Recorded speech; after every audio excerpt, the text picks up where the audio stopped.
sa isa na namang late life update ng buhay ko. And as you can see, sa umagang ito ay punong-puno na naman po ng kalat yung aking kusina. Kaya naman ano pa bang gagawin? Syempre, linisan to. Alam nga naman, sino pa bang gagawa nito? Walang iba kundi ako. Pero dahil wala nga tayong tubig sa bahay, mag-iigib nga muna tayo ng tubig na gagamitin natin sa paglilinis at paghuhugas. These last few weeks have been exhausting. I'm lost in my imagination, and there's one thing that I need from you. Can you come through?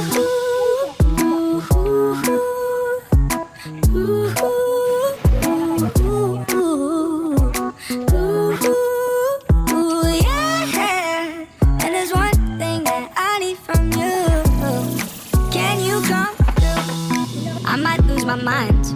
Inuna ko nga muna palang magsalang ng mga damit dito sa washing para habang umiikot siya naghuhugas nga ako ng mga plato. Kasi tignan nyo naman, muntik nang tumambak yung hugasan namin. Ubus na yata talaga yung lahat ng laman ng lagayan ng plato at dito na nga lahat napunta sa hugasan.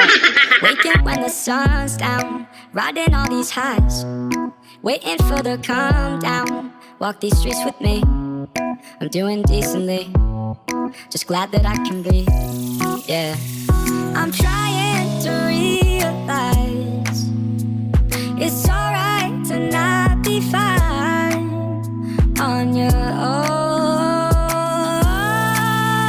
Now I'm shaking, drinking all this coffee.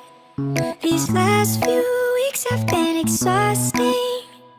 I'm lost in my imagination. Baka nasanay kayong manood dun sa mga creator na pag naguhugas ng plato umaagos nga lang yung tubig. Dito kasi sa amin, literal na iniigib at tinatapo yung tubig bago ka nga makapaghugas. And there's one thing that I need from you.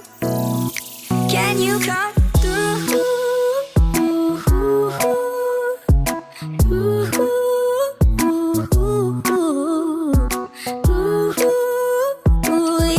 Yeah.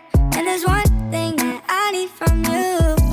Hindi ko na na-record pa yung iba pang mga kaganapan pero ito nga papasok na rin ako sa trabaho. Tapos habang nasa trabaho naman ako ganito naman kalakas yung buhos ng ulan. Pagka alas 11 nga pala nito nagpaalam muna ako sa aking mga boss para lumabas kasi papacheck up ko nga yung palad ni Bunso. Kanay na kasi ang iyak niya at hindi na nga matiis yung sakit ng kanyang palad. Kaya naman ipapatingin ko kung ano bang pwedeng igamot para kahit papano mabawasan yung pananakit at yung pamamaga. Can you come through? Ain't got much to do. Too old for my hometown. Went to bed at noon. Buti na nga lang, pagpunta namin dito, wala masyadong tao, kaya naman mabilis nga lang kami na-entertain. Ang sabi nga pala, pigsang dapa yung kanyang nasa palad, kaya naman naantayin nga lang namin kung magkaroon ng butas at tumuto. Binigyan lang din siya ng gamot na mefenamic at saka ng antibiotic para naman mabawasan yung pamamaga, pati na rin yung pagkirot ng kanyang palad. At sabi nga, antayin nga lang daw siyang pumutok at wag daw gagalawin. Couldn't put my phone down. Scrolling patiently. It's all the same to me. At ayun nga, sa kalahating oras na nandito kami, yung dala kong 1,000 ay nako, 10 piso nga lang ang sukli. Kaya naman si Bunso, dinala ko nga lang muna sa store at pinasundo ko na nga lang sa kanyang tito kasi naman wala na nga ako may pampamasahe para maihatid siya sa bahay. Medyo magastos talaga kapag nagpapacheck up pero wala nga tayong magagawa kasi kailangan nga malapatan ng agarang lunas kasi naman bata nga tong may sakit. And fast forward kinagabihan, eto nga't dumating na yung in-order ko. Kung naaalala nyo sa isang video ko, nakapunta nga ako sa napakaraming tindahan para maghanap ng mousetrap. At sa dami ng pinuntahan ko, wala nga akong nahanap. Kaya naman bandang huli, sa Shopee nga rin ako nauwi. At finally, eto't dumating na nga siya. Medyo nakakainis na kasi yung daga dito sa amin kasi naman pati yung sabong mabango talaga naman binibitbit. Kahit napakalaki pa nung sabong mabango, naku, kinaumagahan, bigla ka na lang maghahanap at wala ka na lang magamit pagligo mo. Kaya eto, kailangan na nga siyang itrap para kahit papano mawasan nga yung sakit sa ulo. Just faces on a screen. Yeah. I'm trying to realize it's alright to not be fine on your own.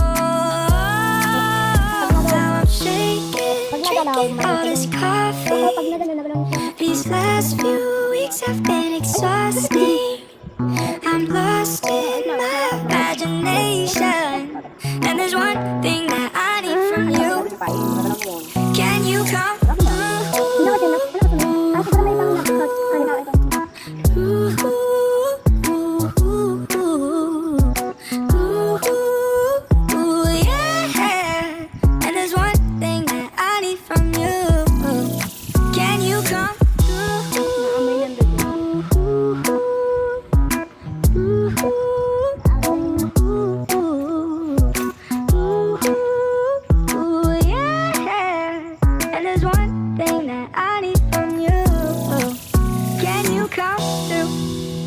Kinagabihan ay dito ko nga siya nilagay sa may paliguan namin kasi dito nga siya madalas dumaan. At ayan, kinaumagahan, kami nga ay nagtagumpay at nahuli na nga namin yung isa. Pero may isa pa kaya maglalagay nga uli kami ng trap dyan. At ayan, kung nakikita nyo, ay nako, bilib na bilib nga talaga si Bunso. Dito na po tinatapos ni Mama ang video na to. Hanggang sa susunod na video po. Thank you for watching.